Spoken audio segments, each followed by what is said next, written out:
Ray Carver, who is the pastor here at Faith Restoration Ministries, and he's just going to tell us a little bit about the food program that's here. So, Pastor Ray, I see you doing something big in the community. Can you just going to tell us a little bit about the program? I know you're doing a lot here. So, we want to talk about the Forgotten Harvest program. Well, the Forgotten Harvest program has been in existence here at Faith Restoration for approximately 4 years now. We distribute about 60 boxes per week. We do it every Wednesday from the hours of 11 to about 2 o'clock. It's been very beneficial to the community as far as giving the food to people that need it. Forgotten Harvest has been great with us. They're here every week to make sure that we have enough to distribute. Well, I know there's a great need in this community, and I know a lot of churches do a lot of different things to try to meet the needs of the community.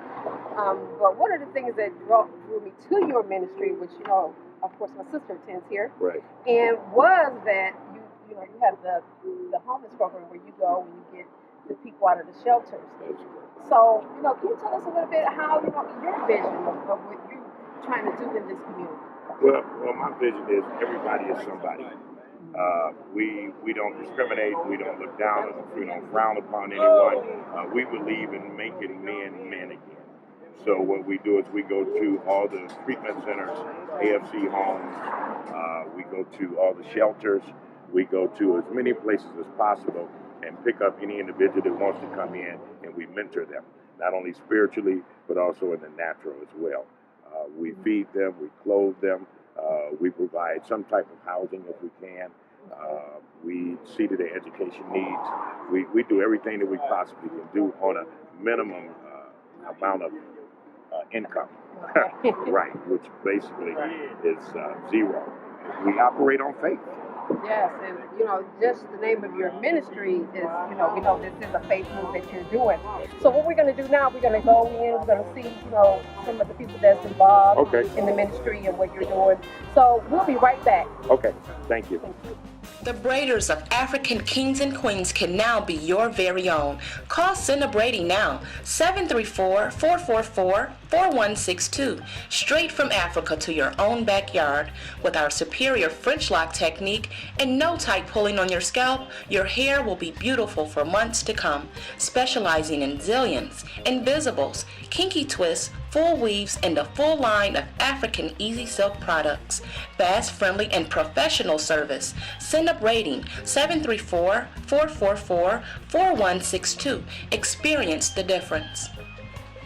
And now we're back. We're here in Pastor Ray's office, and we're just going to share with him, and along with him sharing with us some of the things that we have actually saw while we were here today. And Pastor Ray, we're so, we know that there are a lot of ministries that's doing some things, but every ministry is not doing ministry. Right. And, just to see the people and to be able to interview them and they tell us their stories, it's just like, it's like, it makes me think that I need to be doing more. And we hope as people see this that they got to realize that there is a community that you need to give back to. And so I saw your buses out there, and I guess these are the keys to the buses. Right.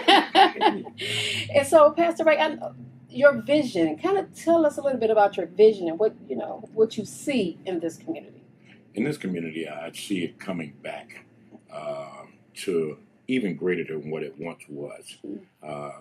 People have deserted this community. Businesses have deserted. Individuals have deserted it. But I feel God has not deserted it. He sent us here for a mission. When we first arrived here 5 years ago, there were numerous prostitutes and drug addicts that flourished in front of our church. We didn't run them away. We invited them in.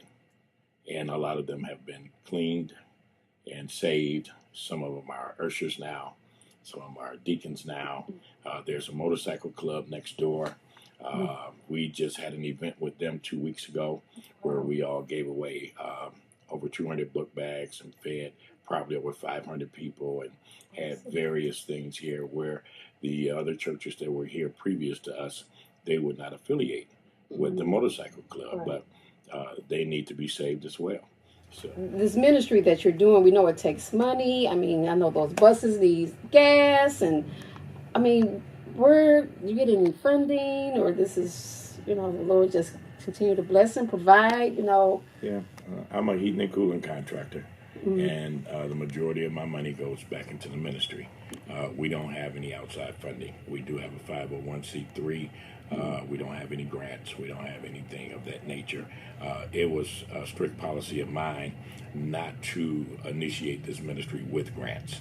I didn't want to do that because I wanted to see what God was going to do.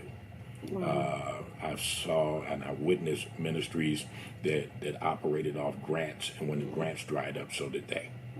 But now, I know that God is behind this ministry. We've been striving now for 7 years, and we've grown, and we're continuously growing. And there's no seating in here on Sundays, and we call it pure praise because the individuals that are here are praising God not because of what they have on, not because of where they reside or what they have in their pocket, but because they love God. Now we're inside of Faith Reservation Ministries, where they're actually preparing boxes for those that come and get the food. And here's Pastor Lee, and Pastor Lee is just going to kind of give us a little bit about, I see all the different things, and I know the harvest, Forgotten Harvest brings in the food and things, but you were sharing with me that also cook food and prepare food for them as well. Yeah, we cook food and prepare food for tonight for Bible study. We have our own cooker in the back. But what we're getting ready to do now back in the warehouse, we're getting ready to prepare boxes for the people that's sitting up front of the sanctuary that's waiting for boxes. So as they come in, we're going to prepare the boxes, and they will be able to take everything out today. They don't have to come back tomorrow. So how do you make the community aware of what you're doing in the community? Well, because we have been in this community for almost 7 years, they are aware. Other people go back and tell them what we're doing in this community. Because the boxes that we give out is mostly better than any boxes that any church give out. So they go back and tell everyone else. So the community come, they love getting boxes. And even from Forgotten Harvest, we have not gotten maybe about 1 or 2 complaints. Oh, 3. Y'all done ate some spinach or something? Yes, sir. Yes, sir.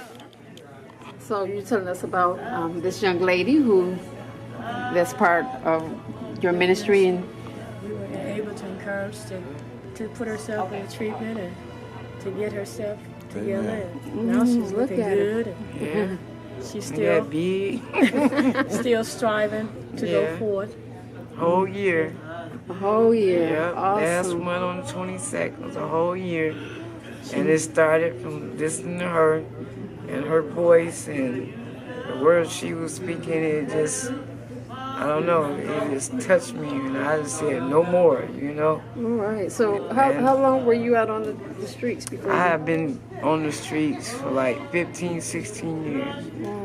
And, a couple of times I said I'm going to get help, but didn't really mean it. But it was just something coming here to get some food, and she was praying over the food, and the words that she was saying, it hit me like a rock, and I was shaking and crying and Life-changing experience. and it just stuck with me that whole week, And so, I signed up to the program. I go every day. I go to my groups. So when you come here and you get food, you don't just get food. You get the love. You feel it. She make you feel it when she. You do. I cry every time. Marvin, we certainly appreciate you coming every month to get a food box from us as Forgotten Harvest makes it available for us to give to you. What do you think about our program? Well, Bishop, I think, a matter of fact, it's lost to me because it's because my family, and then I thank God for you to give it to us. I thank God for the church give it to us because a lot of times we don't have, what we're supposed to have.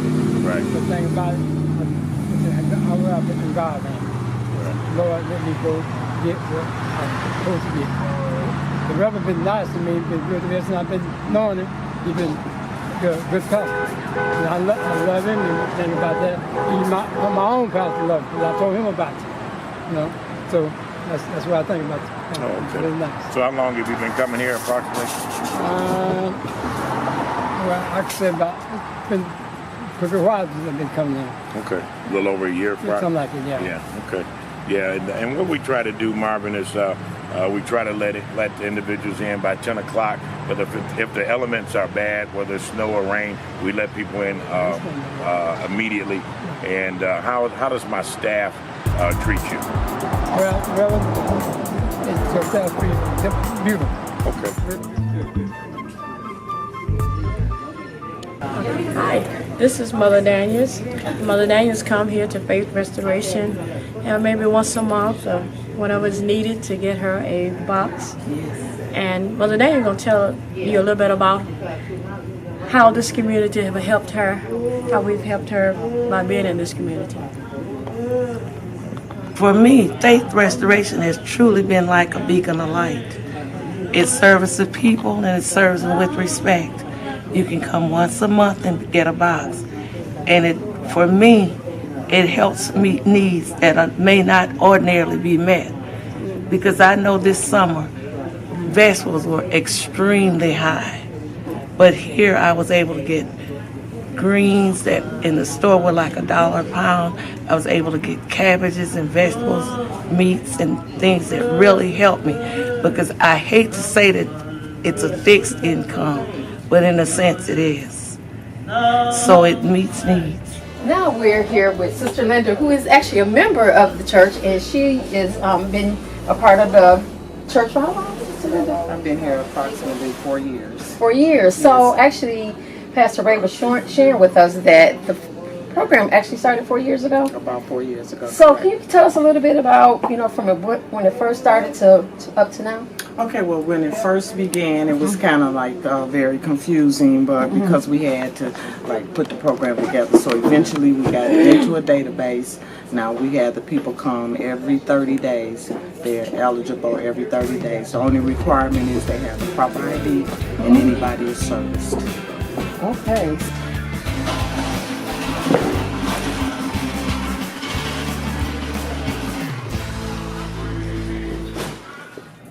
And now we're back. We're here with Sister Tony, who is over the school program. And it's just a delight to sit here with her so she can share with us what she's doing. And I also just found out that Sister Tony has her own consulting company. So we want to even talk about that. Is that okay with you, Sister Tony? That's fine. Okay. So can you just tell us a little bit about how you got involved, in the school program? Mm-hmm. Okay, well, I'm doing consulting work for a company called ATS. And what we do is we provide education for 16 and 19-year-olds that have not completed school. A unique program from that arrived from the different churches. So I work with 39 churches. Wow. And we believe that the churches are the ones that can really reach out to these youth.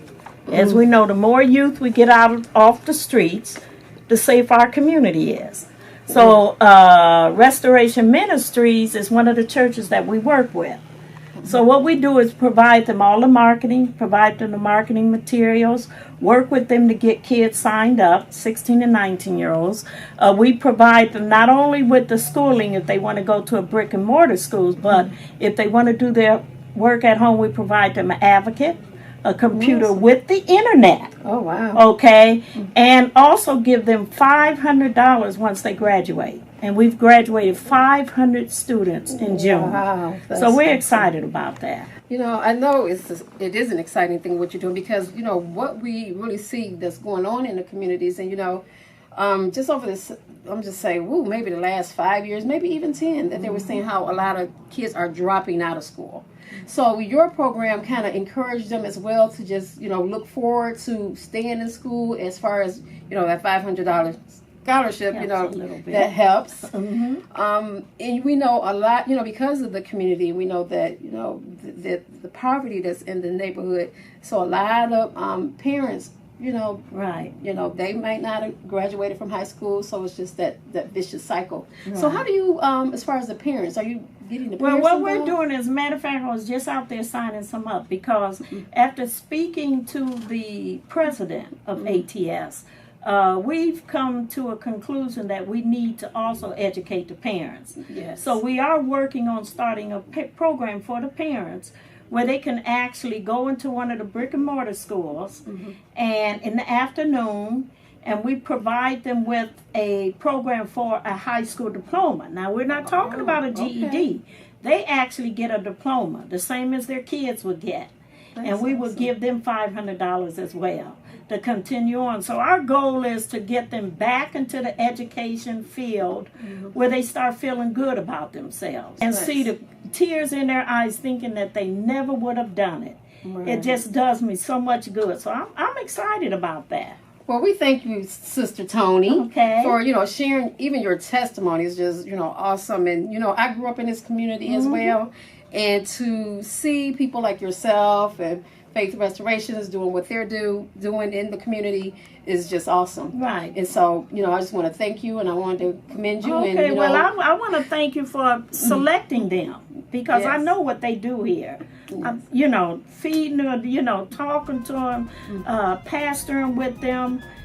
It's just amazing. And we know every ministry is not doing ministry. That's right. That's right. That's right. That's right. So we just, we're going to take a break and we're going to be back with Dr. Patterson, who's going to share, some things that she's doing in the community. So stay tuned and we'll be right back. Thank you. You're welcome.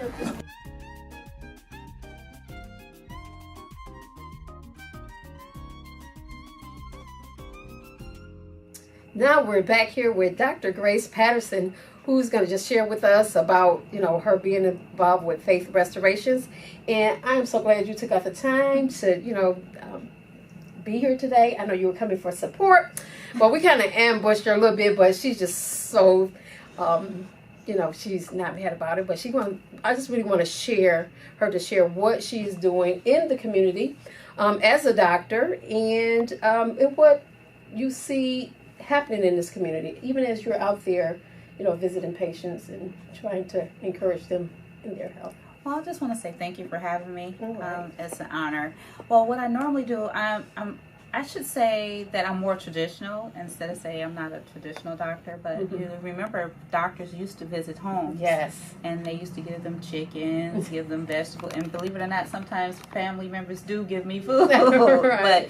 But I love going into the homes because part of being in the home, you get a chance to see the environment. An environment plays a key role in health. Yes. So versus them coming into the office and it's like, well, Mrs. So-and-so, why isn't your sugar, where it needs to be? Or why your blood pressure's not being controlled? So when I go in the home, I can see the cakes, cookies, and bonbons on the counter. That they offer you.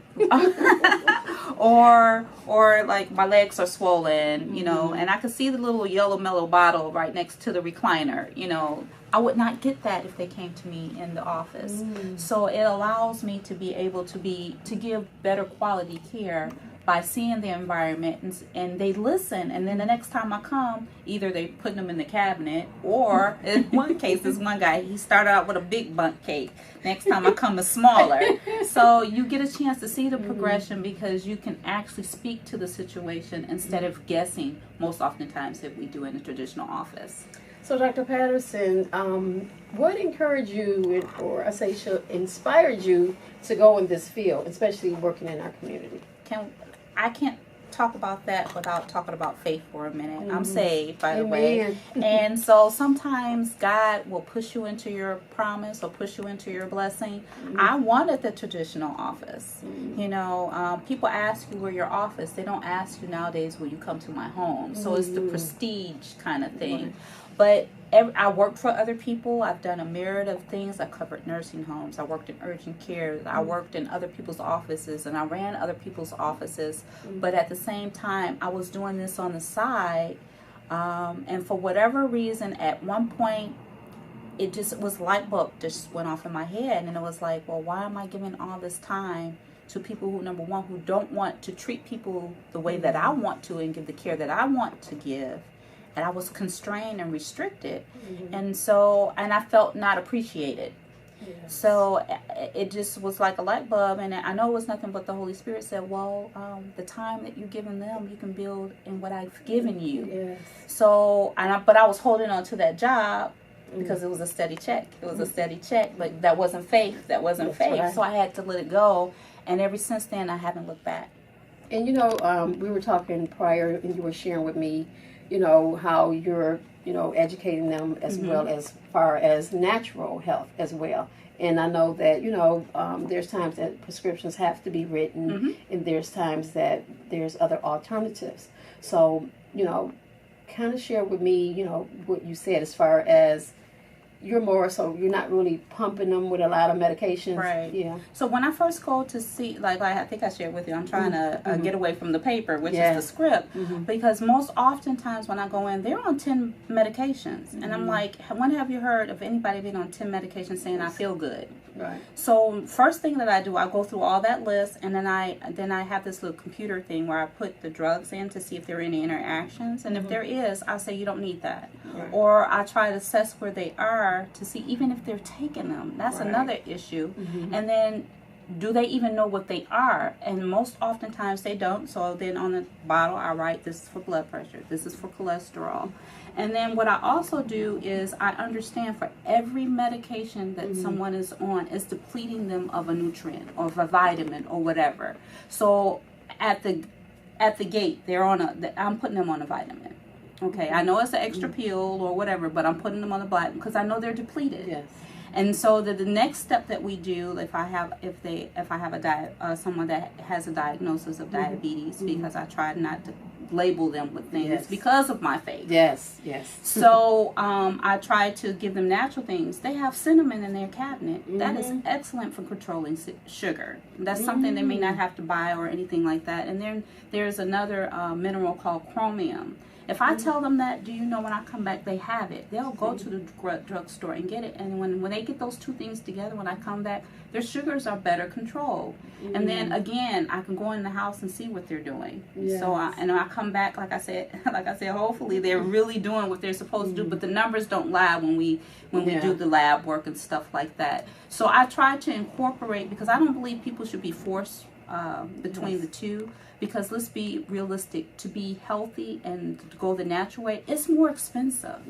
I mean, as far as you're gonna the vegetables and all of that kind of stuff. And then in the inner city, we have food deserts. Yes. They don't have fresh food and vegetables ready available to them. And don't get me wrong, if they can't get to it, let's do the canned things. And we talk about pouring off the juice or the concentrate from the cans, and how to prepare things better so they can have a better healthy lifestyle, because a lot of them are mostly, I've been in situations where a person told me I wish I could have steak. Yeah, but they don't. But that's the only source of vitamin B12 that we can get is from red meat, believe it or not. And so I tell them, okay, well, if you can't do that, let's supplement you. And a lot of the dementia, the mental health issues and depression that we see is due to poor nutrition. Yes. Well, as far as the natural part, is that something that you just kind of learned on your own, or did you kind of go to holistic training? Let me tell you how that happened. They had electives in fourth year, and one of them was an alternative medicine. I've always had an interest in it. I really liked biochemistry because it really made sense to me. That's how the body works and that's how it functions. But once you go through training, this is the problem, this is the script. Right. So, and I always was like, well, if you're telling me that certain foods cause cancer or certain ways of eating contribute to health demise situations, why not eating well would do the reverse? Exactly. So I would have to go out and study on my own, read books, go to different courses, different certifications to learn about those things, because if I call correctly, in medical school, we only had 2 weeks of nutrition. Yeah, because here that's something that they're not teaching. They're teaching to So it's just a delight to meet a doctor like yourself, who's letting them know there are other alternatives, and Yes. and that, you know, as you educate the people, they're getting educated, and they, you know, just like you say, who want to be on all this medication? You know, first of all, it's expensive, can't afford it, and then all the side effects. I mean, watch all the side effects on TV, and I'm like, oh, I wouldn't take that. Right. Yeah, but so how did you get involved with Faith Restorations here? Oh, let me see if I can make that long story short. Okay. The pastor here, Pastor Ray McCarver, he said the Lord sent him to Great Faith Ministries, which is Apostle Wayne T. Jackson, Dr. Beverly White Jackson, are my pastors. I visit here all the time. Okay, well, good. And he said that the Lord sent him there, and he said he had to go somewhere that was close by, and the Lord was like, what is your excuse? And we had service. So he came in and sat in the back, and he was like, Lord, if you really sent me here, let him say something to me. And he said when he walked up to Apostle said, why are you here? He said, God told me to be a blessing to you, and you're going to be a blessing to me. And so from there, that relationship there cultivated because pastors need to be fed too. And we have services on Saturdays, so they started coming on Saturdays. And I don't know if Sister McCarver or co-pastor McCarver told you that she had a bout with breast cancer. Yes. So when she was solicited our pastors for prayer, he told them to call Dr. Grace. Oh. Okay. And from that point on, I went to most of all of her appointments. Awesome. We developed. Yeah, I went with her appointments because I was on assignment. Yes. And so, but. And in that, we developed and cultivated a relationship. And then not too long ago, she wanted to be involved in what I was doing. Awesome. And I had no idea that she had 20 years of home care experience. Yes. So when I found that out, immediately we just started working together. She actually works for my practice. Yeah, she told me. Yes. I remember she said the Lord blessed her and opened the door for her. And then we got all excited because we were praying because we were supposed to meet up here one Wednesday. And I was like, well, where's Pastor Lee? They was like, oh, she's working. I was like, I said, no, she's doing it for the Lord. And just to know that she's connected with, people of the same faith. Right. So they actually call you Dr. Grace instead of Dr. Patterson. Yeah, I see why, Dr. Grace. It started at my church home. Everybody thought Grace was my last name for years. So my apostle started calling me Dr. Grace, and he said, you should always be called Dr. Grace. He said, not because of the title, but because of the grace. Yes. And then how high in as far as education as you go as a doctor. So that doctor, and then grace. And then he said, and every time someone calls you that is just speaking more favor over your life. Awesome. So that's how that stuck. And then some of my patients call me that. And I can be on a call and tell someone, my name is Dr. Grace Patterson, even in a professional arena. And they'll just start calling me Dr. Grace without even me soliciting it. Well, the anointing that you carry, it's just like, just when I was just sharing with you when I first saw you, and we hadn't even spoken yet, but I saw anointing upon you that's blessing the people of God. And so we are here with Dr. Grace, and Dr. Grace has just shared her testimony and how she has become involved in Faith Restoration, which she was on a mission. So we thank you again, Dr. Grace, and we see the grace upon you, and we thank you for what you're doing in the community and giving back to people, and we thank you for that God idea, because we know that's a God idea when he had you to go back to the people and give them that one-on-one ministry. Yes. And that's what we know it's all about ministry. So thank you again, Dr. Grace. And thank you for having me. Okay, that'll do it for us. And we'll see you next week. God bless.